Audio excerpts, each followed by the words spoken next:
په دې ویډیو کې به درته وښیم چې څنګه کولی شو خپل یوټیوب چینل منیټایز کړو او د یوټیوب چینل د منیټایز کولو شرطونه څه دي. که څه هم یوټیوب دوه ډوله منیټایز لري، یو ته یې ویل کېږي د شارټ منیټایز او بل ته یې ویل کېږي د لانګ منیټایز.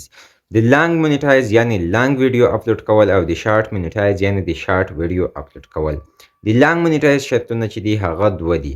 اول تاسو باید لږ تر لږه 1000 سبسکرایبر ولرئ، یعنی 1000 سبسکرایبر تاسو باید په خپل چینل باندې ولرئ. 1000 خلکو تاسو باید ستاسو چینل سبسکرایب کړی وي. دوهم ته ویل کېږي چې تاسو باید په خپل چینل یعنی په خپلو ویډیوګانو باندې 4000 ساعته وچ ټایم ولرئ، یعنی 4000 ساعته وچ ټایم ستاسو ویډیوګانې باید لیدل شوي وي، یعنی 4000 ساعته تاسو باید دغه ویډیوګانې د نورو لیدونکو په واسطه لیدل شوي وي. دوهم ډول چې دی هغه د شارټ منیټایز یعنی د شارټ ویډیوګانې اپلوډ کول.